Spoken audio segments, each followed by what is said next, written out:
কথা দেখেন।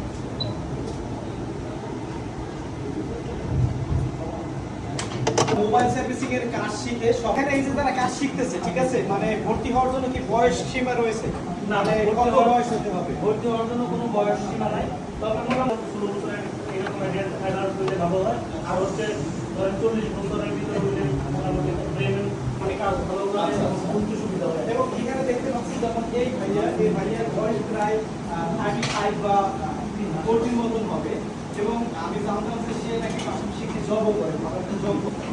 তো এইভাবে কি কাজ শেখা যাবে? যারা আছে অন্য পেশায় রয়েছে, এই কাজ শিখে যে কেরিয়ার করতে চায় বা সুযোগ করতে চায়, যদি আপনারা অন্য পেশায় যে আরো কেউ যদি আপনারা চিন্তা করে বা কেউ শিখতে চায়, আসলে মানুষ চেষ্টা করলে অসম্ভব কিছু নেই। ওখান থেকে ডিউটি শেষ করেই কিন্তু লাঞ্চটা করে উনি বের হয়ে যায়, বের হয়ে উনি বিকালে বেঁচে আমরা আমাদের একাডেমি করতে ওনার কিন্তু এটা তোমার আগ্রহ শুধু উনি না, আমার আরো 2-3 জন স্টুডেন্ট আছে সব করে আলহামদুলিল্লাহ জবের পাশাপাশি জব ডিউটি শেষ করে এসে উনি কাজ শিখতেছে। কেন শিখতেছে?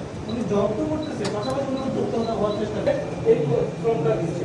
মোবাইল সার্ভিসিং এর কাজ শিখতে হলে কিভাবে যোগাযোগ করবে এবং এই ভর্তি হওয়ার জন্য আপনাদের নেক্সট ব্যাচ কত তারিখ থেকে শুরু হবে? আমাদের নেক্সট ব্যাচ শুরু হবে আগামী মাসের 10 তারিখ থেকে। আর আমাদের টেকনিক্যাল ইনস্টিটিউট সাভার ব্রাঞ্চের ঠিকানা হচ্ছে সাভার নবীনগর পল্লী বিদ্যুৎ কর্মস্থান।